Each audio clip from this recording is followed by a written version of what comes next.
Hello नमस्कार दोस्तों। जैसा कि आप सभी को जानते होंगे, हम लोग अपने जीवन में बहुत सारे सेंटेंसेस को यूज करते हैं। हिंदी से इंग्लिश में करने का ये पता नहीं होता है। हिंदी वो सेंटेंस होता क्या है, जैसे कि डे टू डे लाइफ में हम लोगों ने कभी कभी यूज किया होगा, ये करके दिखाओ, वहां करके दिखाओ, खा के दिखाओ, बोल कर दिखाओ। तो इस प्रकार के सेंटेंसेस को हिंदी से इंग्लिश में कन्वर्ट करने के लिए दोस्तों ध्यान देंगे, हम लोग सो मी टू से बनाते हैं। सो मी टू का मतलब ही होता है कोई काम करके दिखाओ। हो सकता है कि खेल कर दिखाओ, बैठ कर दिखाओ, मार कर दिखाओ, देख कर दिखाओ। ऐसा कोई भी तमाम काम अगर हो दोस्तों, इसे हिंदी से इंग्लिश में कन्वर्ट करने के लिए याद रखेंगे केवल एक स्ट्रक्चर है, उसका नाम है सो मी टू। चलिए बेहतर समझने के लिए दोस्तों हम एग्जांपल की मदद लेते हैं, एग्जांपल पे फोकस करेंगे दोस्तों। एग्जांपल है, मुझे जाकर दिखाओ। मुझे जाकर दिखाओ। जाकर कोई काम हो गया दोस्तों, जाकर, खाकर, पीकर, सोकर, उठकर, बैठकर, देखकर, मारकर, ऐसा कोई भी चीज मारकर। दोस्तों ये वाला मारकर नहीं, हाथ से मारने वाली बात कर रहे हैं। मारकर आप समझ रहे होंगे। मुझे जाकर दिखाओ, तो जाकर कोई काम हो गया दोस्तों।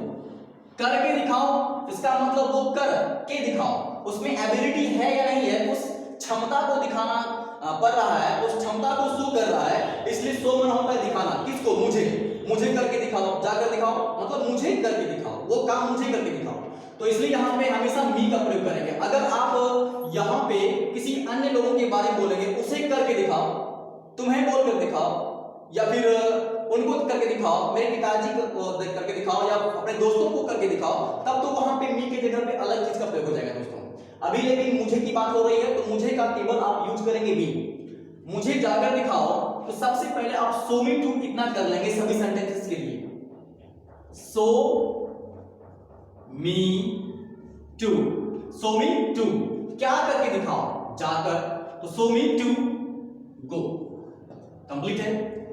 तो एक और एग्जांपल देखते हैं दोस्तों, खाकर दिखाओ। खाकर दिखाओ, सेम रूल्स है दोस्तों। सो मी टू कितना करेंगे हम लोग? सो मी टू, सो मी टू, खाकर, इट।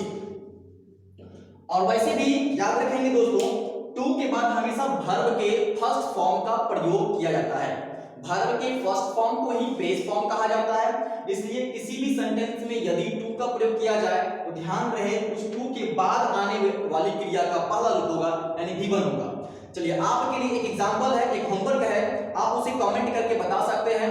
और दोस्तों उसके पहले मैं आपको बता दूं, जब कभी भी आप मेरा वीडियो देख रहे होंगे, जो मेरे पर्सनल स्टूडेंट्स हैं, अगर मेरे पर्सनल स्टूडेंट्स के पास मेरा वीडियो पहुंच रहा है, तो मैं उनसे हाथ जोड़कर विनती करता हूं कि आप जो है कॉपी कलम निकाल करके उस वीडियो को देखना ही नहीं है, उसको नोट्स भी करना है। जब क्लास खुलेगी तो सारे बच्चों का कॉपी चेक किया जाएगा। अगर जो बच्चे ने नहीं लिखा होगा उसे डायरेक्ट क्लास से फेंक दिया जाएगा बाहर, किसी को बैठने का मौका नहीं मिलेगा। याद रखिएगा दोस्तों, क्योंकि आपके लिए पेट्रोल डाल के बाइक में हम उतनी दूर से बाइक से चलकर यहां तक आते हैं, लॉकडाउन में भी अपने लिए नहीं कर रहे हैं, आप लोगों के लिए कर रहे हैं।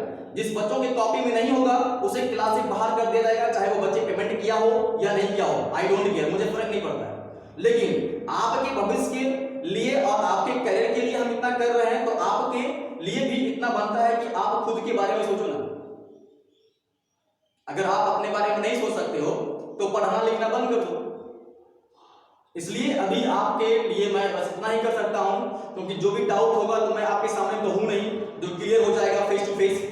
तो जो भी डाउट होगा आप उसको नोट्स करेंगे, उसको टिक करेंगे, टिक करके आप बोल्ड घेरा लगा देना या अंडरलाइन कर देना।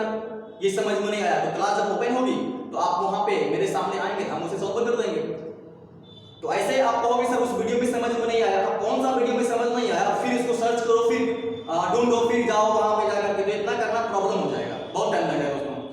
तो चलिए मैं आपको एक होमवर्क देता हूं, आप उसे बना करके या फिर कमेंट करके बता सकते हैं। होमवर्क है आपका, मुझे खेलकर दिखाओ। मुझे खेलकर दिखाओ। उसके बाद है मुझे बोलकर दिखाओ। तो चलिए दोस्तों, इतना काफी है और इस पर आधारित आप घर पर खुद से लिख करके सेंटेंसेस को बनाइए। इंग्लिश बहुत इजी लैंग्वेज है, बहुत ही इजी सब्जेक्ट है दोस्तों। और अगर मान लिया जाए कि अगर हम किसी भी चीज को नहीं पढ़ते हैं तो कोई भी हल्का चीज भी भारी लगना शुरू हो जाता है, तो दोस्तों हम एक ही रिकमेंड करेंगे, आपको सलाह देंगे कि कोई भी काम भारी नहीं होता है, कोई भी काम हल्का नहीं होता है। आप अगर उस काम को जान रहे होते हैं तो वह काम आपके लिए भारी नहीं होता है, हल्का होता है। जो व्यक्ति नहीं जान रहा होता है वही काम उस व्यक्ति के लिए भारी रहता है दोस्तों। तो चलिए दोस्तों, उम्मीद करते हैं कि ये वीडियो लेक्चर जो है आपको समझ में आ गया होगा। और चलिए नेक्स्ट वीडियो मिलते हैं, तब तक के लिए नमस्कार, जय हिंद।